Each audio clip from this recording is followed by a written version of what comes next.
After completing the adrenal cortex, and now we are going to have the innermost part of the adrenal gland called as the adrenal medulla. So in the beginning of this adrenal gland, we have seen the structure regarding with the where the adrenal gland is located. If I take the section of this gland, what are the internal structure of the gland? So as in the name of adrenal cortex and the adrenal medulla. So then we have seen overall the adrenal cortex role and the hormones related with the adrenal cortex and the disorders here. Now let us see about the adrenal medulla here, what it is going to secrete the hormone named as. Okay, so it is going to secrete the two important most hormone. Okay, so there are the two hormones secreted by the adrenal medulla called as the adrenaline and the noradrenaline. ठीक है, थोडक्यात लक्षात ठेवा. परत एकदा hint मिळालं तुम्हाला की ॲड्रेनल. ठीक आहे, ॲड्रेनल किंवा ॲड्रेनलिन जे आहे तो ॲड्रेनल ग्लँडचं रिलेटेड हार्मोन आहे. Adrenaline and the noradrenaline. ठीक आहे, आणि हे ॲड्रेनलिनचं दुसरं नाव काय? एपिनेफ्रिन आहे. आणि नॉन ॲड्रेनलिनचं दुसरं नाव नॉर एपिनेफ्रिन आहे. ही इझी जाणार बघा, नॉर आणि नॉर ॲड्रेनलिन एपिनेफ्रिन. पुन्हा एकदा परत नीटसाठी तुम्हाला हे कन्फ्युजन करण्यासाठी पॉईंट आलं, तो कन्फ्युजन करत असतात. बेसिकली हेच नाव आहे बघा, ॲड्रेनलिनचं एपिनेफ्रिन, नॉर ॲड्रेनलिनचं नॉर एपिनेफ्रिन असणार आहे. ठीक आहे, ओके. तर हे दोन हार्मोन तरी ॲड्रेनल मेडुला सेक्रेट करायला लागले. ठीक आहे, मग आता हे जे हार्मोन आहे where they have been derived, they are derived from the amino acid tyrosine. Definitely आम्ही सुरुवातीलाच बघितलं होतं basic classification of these hormone जे आहे केमिकल नेचर बघितलं होतं त्याचं. त्यावेळेस सांगितलं तुम्हाला हे जे ॲड्रेनलिन आहे they are the derivatives of these amino acid called as a tyrosine which is commonly called as a catecholamines. ठीक आहे, त्यांना काय म्हणायचं? कॅटेकोलामाइन्स पण म्हणतात. ठीक आहे, तर हे थोडंसं इंट्रोडक्टरी पार्ट आहे. आता त्याचं रोल काय, हे दोन्ही हार्मोनचं बॉडीमध्ये रोल काय. पण हे जे हार्मोन्स आहे ऑलरेडी आम्ही सर्क्युलेशनमध्ये बघितलेलं आहे किंवा त्याच्या अगोदर नर्व्हस कोऑर्डिनेशनमध्ये पण हे हार्मोनचं रोल पण बघितलेलं आहे. ठीक आहे, तुम्हाला क्लिअर आहे? पुन्हा जे आहे त्याचं रिवाईज करून घेऊया. रोल काय? इन्क्रीजेस दी अलर्टनेस. ओके, अलर्टनेस वाढणार, पिप्युलरी डायलेशन्स होणार. ठीक आहे, पिप्युल्स जे आहे कसं होणार, तो डायलेट होणार, कन्स्ट्रिक्शन होणार नाही आहे. पिलो इरेक्शन्स म्हणजे राईज ऑफ हेअर्स, स्वेटिंग होणार, इन्क्रीज द हार्टबीट होणार, strength of the heart contractions, rate of respiration, increase in the heartbeat, increase in the strength of the heart contractions, increase in the rate of respiration. ठीक आहे, म्हणजे सगळे जे आहे वाढलेलंच आहे. हे कधी होऊ शकतं सांगा बघू मला. हे सगळे जे सिम्टम्स आहे की माझं ब्लड प्रेशर वाढलेलं आहे, स्वेटिंग व्हायला लागले मला, माझा हार्टबीट वाढलेला आहे, कंटिन्युअस कॉन्ट्रॅक्शन यायला लागले, प्लस अलॉंग विथ जे आहे तर त्याच्यामध्ये की स्किनवरती असं केस जे आहे उभारल्यासारखं वाटतं आम्हाला. हे सगळं कधी वाटतं? कधी काहीतरी तुम्हाला एकतरी काहीतरी बघितलं किंवा भीती वाटत असेल त्यावेळेस हे सगळं सिम्टम्स दिसतात. म्हणजे भीती म्हणजे काय की मनात भीती आली म्हणजे काय, स्ट्रेस आलं. येस, डेफिनेटली स्ट्रेस जे आहे त्यावेळेस म्हणजे एमर्जन्सी त्यावेळेस काय झालं, हे हार्मोन्स रिलीज झालेले. ठीक आहे, तर तुम्ही एक पिक्चर बघायला लागलो, हॉरर पिक्चर वगैरे, किंवा त्या हॉरर पिक्चरमध्ये वगैरे तुम्हाला काय वाटत असतं किंवा की काय होतो असं वाटतं तुम्हाला, किंवा आलं का असं त्यावेळेस स्वेटिंग येतं, तर स्किन जे आहे असं उभारलेलं असं वाटते, वर स्किन म्हणजे आपल्या स्किनवरती, किंवा हार्टबीट वाढलेले आतून वगैरे. हे सगळं कधी की त्या हॉरर पिक्चर बघत असताना तुम्हाला तुमच्या डोक्यात असं स्ट्रेस आलं की येतो का असं वाटतं. त्यावेळेस काय झालं की हे हार्मोन रिलीज झालं. म्हणून ह्या हार्मोनचं काय म्हणते मी, so they are going to be secreted in response to the stress or during the emergency, so called as a emergency hormone or the hormone of it is the fight and the flight here. Okay, clear आहे सगळ्यांना? काय म्हणायचं आहे, ॲड्रेनलिन आणि nor ॲड्रेनलिन they are the emergency hormone, they are the stress hormone, they are the hormones of that is the fight and the flight here. Clear आहे सगळ्यांना आता? ठीक आहे, त्यांचं रोल सगळं कसं आहे, वाढलेलंच आहे. त्यांचं जे काय फंक्शनिंग आहे की बॉडीमध्ये हे जे ॲक्टिव्हिटीज आहे तो सगळं वाढून घेणार आहे. So along with that it stimulates the breakdown of glycogen, म्हणजे ग्लायकोजन पण ब्रेकडाऊन झालं. आता ग्लायकोजनचं ब्रेकडाऊन जे म्हणजे कन्वर्जन काय झालं, ग्लुकोजमध्ये झालं. ठीक आहे, म्हणजे कॉन्सन्ट्रेशन ऑफ ग्लुकोज बॉडीमध्ये इन्क्रीज झालं. Okay, breakdown of lipids, breakdown of protein इथं पण आहे ऑलरेडी. तो आम्ही बघितलेले ब्रेकडाऊन जे आहे तो ग्लुकोकॉर्टिकॉइडमध्ये बघितलं. तर पुन्हा आता हे पण हार्मोन कशामध्ये इन्वॉल्ड आहे, ब्रेकडाऊनमध्ये आहे, लिपिड आणि प्रोटीन्समध्ये along with the glycogen converted into glucose here.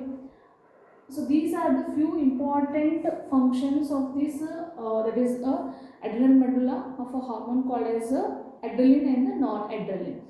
हे जे फंक्शनिंग आहे आम्ही ॲटोनॉमस नर्वस सिस्टम बघत असताना सिम्पॅथेटिक आणि पॅरासिम्पॅथेटिक नर्व फंक्शनिंग त्याचा रोल आम्ही बघितलेलं आहे. त्याचं जे काही आम्ही हे दोन्हीचं रोल काय आहे ते बघितलेलं आहे. म्हणून तुम्हाला हे अवघड जाणार नाही, इझी जाणार. ठीक आहे, इथं काही अवघड नाही. तुम्हाला काय लक्षात ठेवायचं, फंक्शनिंग तरी तुम्हाला लक्षात आहे, okay, no doubt. Along with हार्मोनचं दुसरं नाव लक्षात ठेवा, ते इम्पॉर्टंट आहे. त्यांना कॅटेकोलामाइन्स म्हणतात, ते इम्पॉर्टंट आहे. कधी कधी हे एमर्जन्सी हार्मोनवरती त्यांचं जे आहे तो विचारतात तिथे. ठीक आहे, मग हे हार्मोन जे आहे, the secretion of this hormone is going to be released by the that is the nerve impulses to the adrenal medulla. म्हणजे हे ॲड्रिनल मेडुला के रेस्पॉन्स सेक्रेशन जे आहे, स्टिम्युलस आलं, ठीक आहे, स्टिम्युलस आलं, ॲड्रिनल मेडुलाला आलं, त्यावेळेस काय झालं, ॲड्रिनल मेडुलामधनं हे दोन्ही हार्मोन्स रिलीज होणार, पण through that is a sympathetic nerve fibre. बरोबर आहे ना, सिम्पॅथेटिक नर्व फायबर थ्रू जे आहे हे हार्मोन्स रिलीज होणार.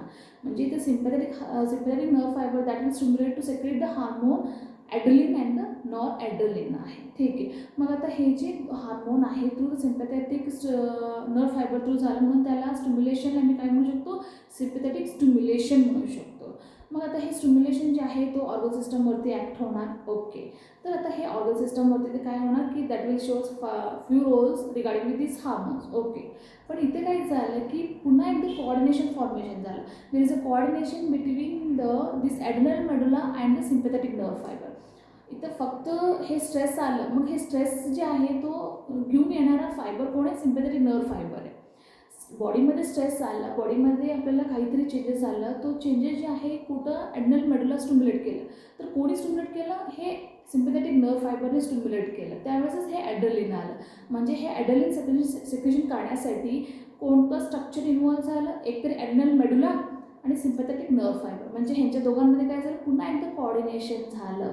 म्हणून काय झालं, there is a instant coordination, एक शॉर्ट कोऑर्डिनेशन आहे between these structures adrenal medulla and sympathetic nerve fiber, because of which there is a integrated coordination between the system, so we call it as a sympathetico-adrenal system. हे पुन्हा एकदा काय झालं, sympathetico-adrenal system झालं. का बरं, आम्ही जे बघितलं होतं ना तिथं की थोरॅको लंबार आउटफ्लो वगैरे, ठीक आहे, दॅट इज क्रेनियो सॅक्रल आउटफ्लो वगैरे, हे जे आम्ही सिस्टममध्ये तर नर्वस सिस्टममध्ये तो सिम्पॅथेटिक आणि पॅरासिम्पॅथेटिकचा आउटफ्लो कसं आहे त्याच्यावरून ह्यांचं सिस्टम बघितलं होतं.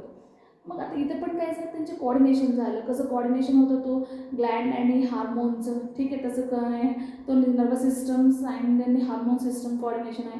पुन्हा इथे काय झालं, दोन स्ट्रक्चरचं कोऑर्डिनेशन आहे, तो ॲड्रिनल मेडुला आणि सिम्पॅथेटिक नर्व फायबर. म्हणून काय झालं की there is another instant close coordination between the adrenal gland and the sympathetic nerve fibre is the system called as a sympathetico-adrenal system here.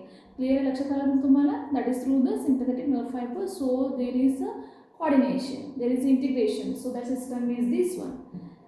ठीक आहे, मग आता इथे जे आहे मला सांगा की हे दोन्ही हार्मोनचं रोल एकच आहे की ॲड्रेलिन आणि नॉन ॲड्रेलिन, की काय माहिती आहे की हे ॲड्रेलिन जे आहे जास्ती ह्युमन्समध्ये रिलीज होतात as compared to the non adrenaline. म्हणजे ॲड्रेलिनचं रोल आहे. तर बेसिकली हे दोन्ही हार्मोनचं रोल जे आहे ऑलमोस्ट सेम आहे, डिफरंट नाही आहे, ऑलमोस्ट जे आहे सेम आहे. दोन्ही हार्मोन ॲड्रेलिन आणि नॉन ॲड्रेलिनचं दोन्हीचं हार्मोन जे आहे सेम आहे. पण त्यातलं मी बघितलं तर की ॲड्रेलिनचं रोल ॲड्रेलिनचं जे रोल आहे जास्त आहे as compared to the non adrenaline. की एक 3 कन्सेप्ट मी तुम्हाला सांगते की कसं ॲड्रेलिन जे आहे डिफर आहे नॉन ॲड्रेलिनमध्ये. ॲड्रेलिन जे हार्मोन आहे that is going to show the effect on the cardiac activity. ठीक आहे, ॲड्रेलिनचा इफेक्ट कशा आहे, that is the cardiac, okay, cardiac activity वरती इफेक्ट आहे. Okay, so that will effect on the cardiac activity. Okay, हे first difference आहे. Second difference आहे, so this adrenaline is going to have they bring the constrictions of the blood vessels. काय आहे ना, contractions of the blood vessels of the muscles. ठीक आहे, पण non adrenaline काय करणार, constrictions of the blood vessels of the body. Constrictions of the blood vessels of the बॉडीमध्ये कोण येणार, नॉन ॲड्रेलिन येणार. ॲड्रेनलिन काय करणार, constrictions of the blood vessels of the muscles आहे. ठीक आहे. अलॉंग विथ दॅट ॲड्रेनलिनचं महत्त्व काय की it is several times has a great effect of that of metabolic rate. Okay, म्हणजे जास्ती मेटाबॉलिक रेट देणारा हार्मोन म्हणजे कोण आहे, ॲड्रेनलिन आहे. त्याच्यापेक्षा कमी आहे तो नॉरॲड्रेनलिन आहे. ठीक आहे. सो दॅट मीन्स थर्ड जे डिफरन्स आहे that has a greater metabolic rate. Greater metabolic rate जे आहे कुणाचा आहे, ॲड्रेनलिनचा आहे ॲज कम्पेअर टू द नॉरॲड्रेनलिन आहे. हे एवढंच वेगळं. पण हे तिन्ही डिफरन्स न बघता बघितलं तर काय, हे दोन्हीचं हार्मोनचं रोल जे आहे ऑलमोस्ट सेम आहे, काही डिफरंट नाही आहे. So they are regulated during the very there is a blood sugar. Okay, त्यावेळेस जे आहे रेग्युलेट होणार, ते fall in the blood sugar, त्यावेळेस हे रेग्युलेट होणार की where there is that is construction of the muscle, depending with construction of the muscles, constructions of the blood vessels of the body, there is increase activity of the cardiac किंवा heart rate जे आहे तो वाढणार तिथे. Along with there is a dilations of the pupils असणार आहे, along with the inhibition of a gastro intestinal tract असणार आहे. हे सगळं जे रोल आहे ते are played by the both hormone, because of which they are called as the emergency hormone or the stress hormone हे. ठीक आहे. मग आता हे एमर्जन्सी किंवा स्ट्रेस हार्मोन आहे म्हणून तर कुठं आलं, that is by these hormones. आता हे हार्मोन्स कुठं आहे, ॲड्रेनल मेडुला. मग ॲड्रेनल मेडुला कुठं आहे, ॲड्रेनल ग्लँडमध्ये. म्हणून काय म्हणायचं, ह्या ग्लँडचं दुसरं नाव ग्लँड ऑफ एमर्जन्सी. की काय आहे, this is called as this one is called as a gland of emergency. ठीक आहे. दुसरं नाव काय असणार आहे, ग्लँड ऑफ एमर्जन्सी. नीटमध्ये विचारलं तुम्हाला ग्लँड ऑफ एमर्जन्सी कोण आहे, तर चार नाव देणार, लिव्हर, किडनी, ठीक आहे, heart and then the adrenal Gland म्हणून असं देणार. ठीक आहे. तर किंवा ग्लँडमध्ये हे जे ग्लँड आहे, pituitary Gland, thymus Gland, thyroid Gland and then the adrenal Gland असं नाव देणार. मग त्यावेळेस काय करणार तुम्ही, that is the Gland called as a adrenal Gland is the Gland of a emergency. Clear आहे सगळ्यांना, क्लिअर झालं. सो दॅट इज बेसिकली हे जे कन्सेप्ट आम्ही ऑलरेडी स्टडी केलेलं आहे, पुन्हा एकदा रिवाईज होत होतो. तुम्हाला इथं हे दोन्ही हार्मोनचं लक्षात ठेवा की नाव सेमच आहे, ॲड्रेनलिन अँड द नॉरॲड्रेनलिन, आणि त्यांचा एफेक्ट पण सेमच आहे. म्हणून त्या हार्मोनला आम्ही काय म्हणणार, एमर्जन्सी हार्मोन म्हणणार. बेसिकली दे आर द कॅटेकोलॉमाइन्स आहे. ठीक आहे. त्यांचा रोल कसा आहे, सगळे जे आहे वाढून घेणार. स्ट्रेस असलं तर सगळे जे आहे बॉडीमध्ये ते वाढलेलंच आहे. ब्लड शुगर वाढलं, आता बघा की ग्लुकोज झाल्यानंतर डेफिनेटली ब्लड शुगर वाढणारच आहे. लिपिडचं, फॅटी ॲसिड किंवा तो ग्लिसरॉलचं कॉन्सन्ट्रेशन वाढणार येते, अमायनो ॲसिडचं कॉन्सन्ट्रेशन वाढणार येते. ठीक आहे. हे सगळं वाढणार येते. So that will be again inhibited by the another nerve fibre called as a parasympathetic nerve fibre. हे आम्ही बघितलेलं आहे. म्हणून तुम्हाला ह्या जे काय आजचं कन्सेप्ट होतं म्हणजे टोटली आमचं इथं क्लिअर झालं. That is regarding with the adrenal Gland. So in that we have seen the adrenal cortex and the adrenal medulla here. So this completes our gland, our sixth gland called as the adrenal gland, and in the next video lecture we are going to start with the another new gland here. Thank you.